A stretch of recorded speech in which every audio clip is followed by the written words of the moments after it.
Yo ho ho ho, yo ho ho ho, yo ho ho ho, yo ho ho ho. Assalamualaikum warahmatullahi wabarakatuh. Selamat bergabung di channel Atrian Cahya. Pada kesempatan ini, saya akan membahas materi pembelajaran KD 3.5, yaitu kebugaran jasmani. Ya, channel ini saya buat pada khususnya untuk menunjang pembelajaran saya pada kelas 10 di SMA Negeri 1 Purwantoro, dan pada umumnya untuk berbagi ilmu kepada rekan-rekan guru maupun siswa dimanapun berada.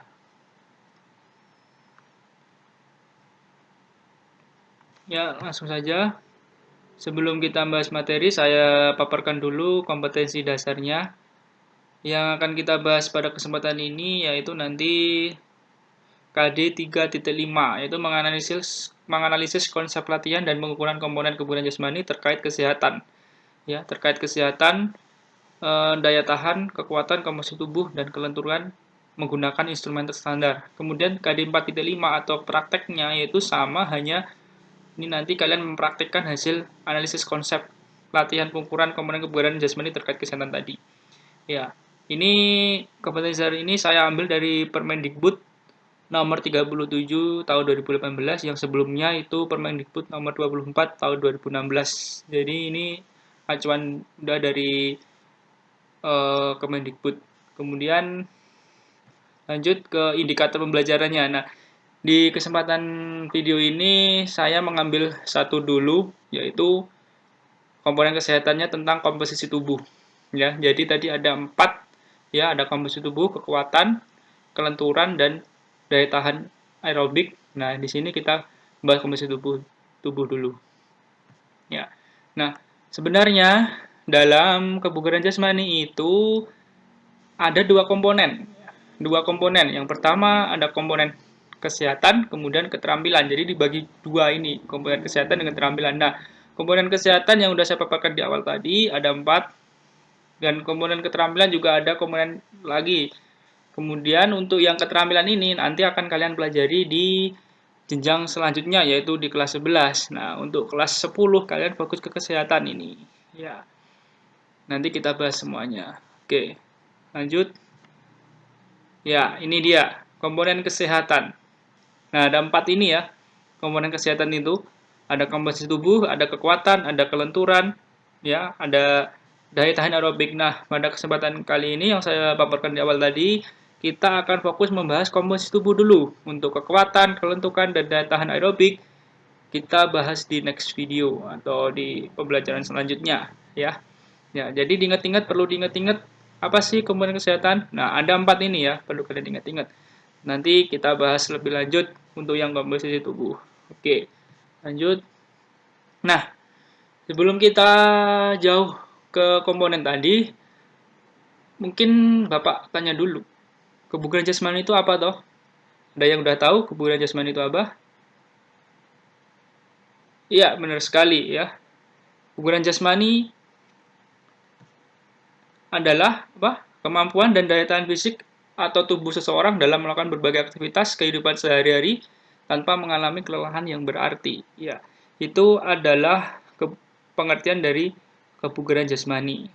Ya, jadi pada intinya kebugaran jasmani ini adalah kemampuan kalian, ya, kalian dalam melakukan aktivitas fisik ataupun aktivitas yang lain, ya, bergerak, ya, tubuh kalian bergerak dan tidak mengalami suatu kelelahan yang berarti. Jadi setelah kalian misalnya disuruh ibu kalian berbelanja, kemudian siangnya harus belajar, kemudian sorenya masih main bola. Nah, itu tidak ada mengalami kelelahan yang berarti. Seperti itu. Berarti kalian memiliki jasmani yang baik kalau tidak mengalami kelelahan yang berarti. Tapi kalau kalian mengalami suatu kelelahan yang cukup berarti ada yang perlu ditanyakan atau kita perlu berlatih lagi biar kebugaran jasmani kalian yang lebih baik lagi. Kemudian lanjut.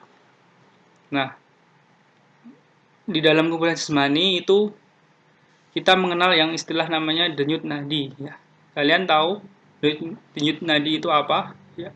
Denyut nadi adalah denyutan arteri dari gelombang darah yang mengalir melalui pembuluh darah sebagai akibat dari denyut jantung. Ya. Oke, ini denyut nadi, pengertian dari denyut nadi. Kemudian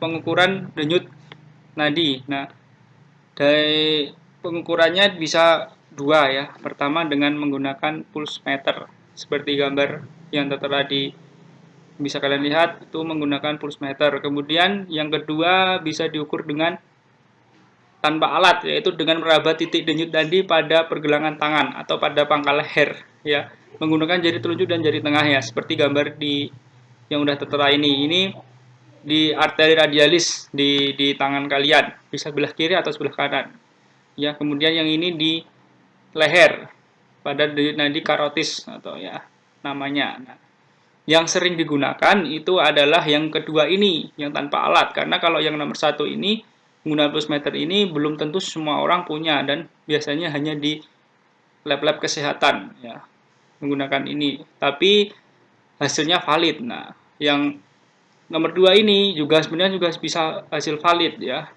dan mudah untuk dilaksanakan kapanpun dan dimanapun berada.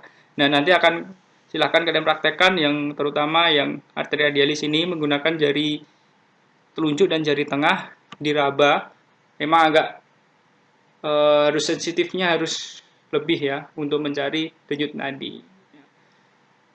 Denyut nadi ini sama juga dengan denyut jantung. Bisa digunakan sebagai deteksi awal penentuan kondisi seseorang dalam keadaan sehat ataupun tidak. Ya, itu denyut nadi itu. Jadi kalau dikatakan denyut jantung ya sama aja, karena tadi pengertiannya ini denyut nadi. Oke, lanjut ya. Oke. Setelah kita tahu ya denyut nadi itu apa, terus gimana sih cara mengukurnya. Nah, kita mengenal lagi dalam kebudayaan jasmani itu ada beberapa macam istilah denyut nadi. Nah, yang akan kita bahas nanti ini ada dua nanti ya. Yang pertama ada denyut nadi normal, dan kemudian nanti kita bahas denyut nadi maksimal. Selain itu nanti ada istilah yang lain seperti denyut nadi latihan, ya, denyut nadi recovery. Nah, itu nanti kita bahas di next video. Ya. Yang pertama denyut nadi normal ya, atau disingkat dengan DNN. Denyut nadi normal yaitu denyut nadi yang diukur saat istirahat dan tidak setelah melakukan aktivitas, paling baik diukur setelah bangun tidur.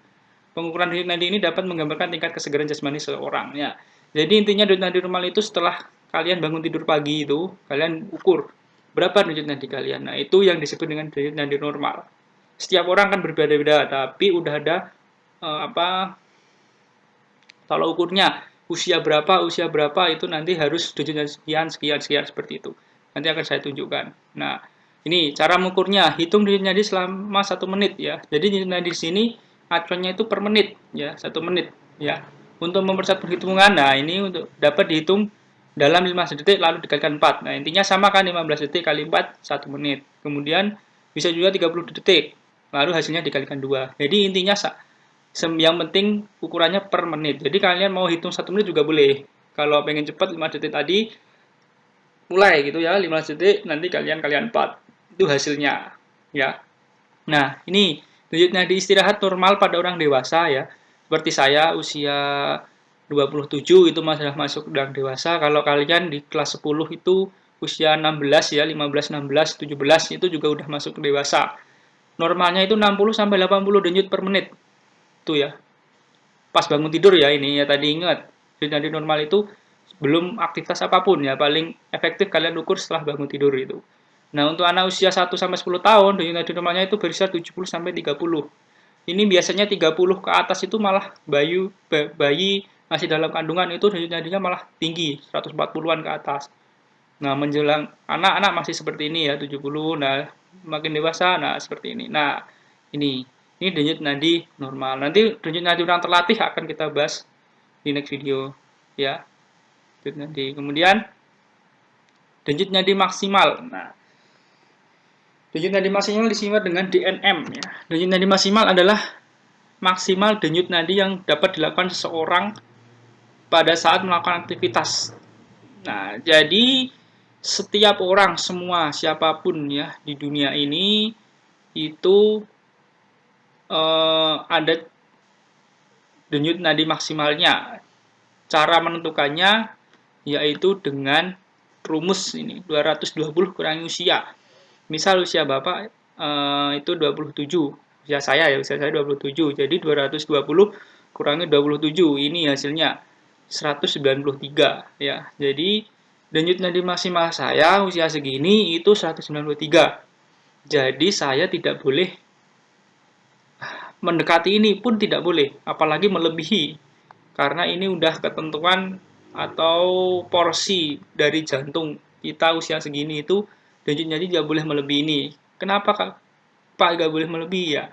Kalau melebihi nanti kalian akan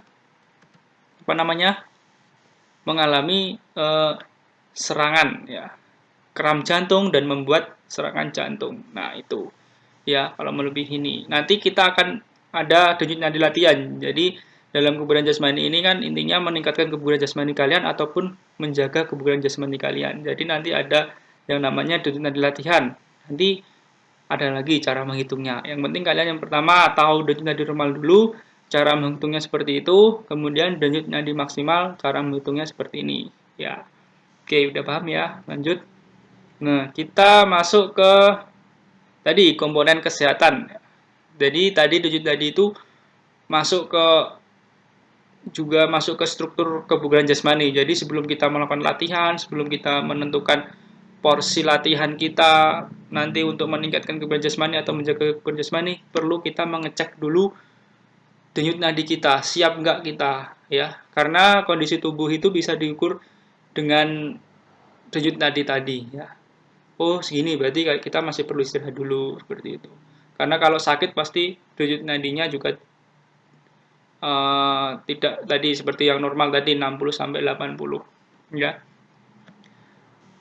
Kemudian untuk komposisi tubuh, artinya pengertiannya apa sih? Ini yang sudah ditampakkan di sini, yaitu komposisi tubuh adalah susunan tubuh yang digambarkan sebagai dua komponen, yaitu lemak tubuh dan massa tanpa lemak, atau presentasi lemak badan dari berat badan tanpa lemak, yaitu otot, tulang rawan, organ vital. Oke, komposisi tubuh ini bisa kita hitung ya, pengukuran dengan menghitung lemak. Dengan pengukuran lemak dengan alat yang bernama skin fold ya. Nah, dengan skin fold itu untuk mengukur ketebalan lemak. Nah, untuk yang selanjutnya pengukuran menghitung berat badan ideal. Nah, ini menggunakan rumus IMT, indeks massa tubuh. Nah, jadi yang saya jelaskan di sini untuk menghitung dengan IMT ya. Untuk skin fold-nya kita bahas di next video juga ya. Itu sebenarnya hanya menggunakan sebuah alat, kemudian kita jubitkan ke tubuh kita, nanti ada berapa ketebalan lemaknya seperti itu. Nah, yang paling gampang dan emang udah valid ini berskala internasional juga pengukurannya itu IMT, indeks massa tubuh. Nah, cara mengitungnya gimana? Nah, ya ini berat badan ya. Berat badan kalian dalam kilo ya, kemudian dibagi tinggi badan kalian, ingat dalam meter. Misalnya meteran itu pengukuran badan itu kan sentimeter. Misalnya 170 berarti jadikan meter 1,7 ya, betul sekali 1,7. Kemudian dikalikan tinggi badan atau satu tinggi badan kuadrat sama aja ya. Oke, ini contohnya saya buatkan contoh. Nah, misalkan saya beratnya 65, enggak misalkan ya, memang berat saya 65 ya, tingginya 170.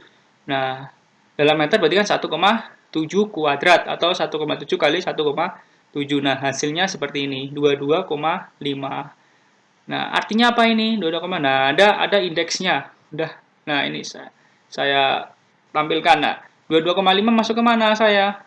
Oh, ini 18,5 sampai 24,5. Alhamdulillah saya masih dalam kondisi normal berat badan. Jadi ideal ya. Dan jadi sini normal itu ideal.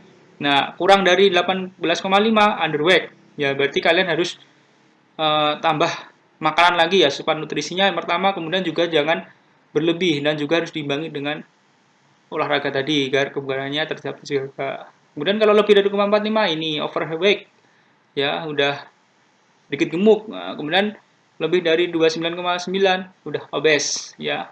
Dan terakhir extreme obese ya. Jangan sampai yang ini ya.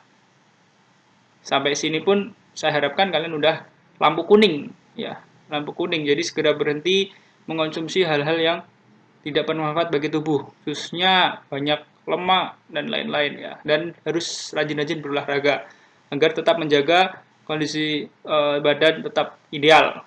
Ya, cara mengukurnya seperti tadi. Ya, silahkan teman-teman semua coba ukur berat badan kalian sehingga kalian tahu kondisi kalian dan harus gimana ya kelanjutan ke depannya biar kebugaran jasmani tetap terjaga. Oke? Sekian video dari saya untuk pembahasan kali ini. Di next video nanti kita bahas komposisi kesehatan atau komponen kesehatan yang lain. Wassalamualaikum warahmatullahi wabarakatuh.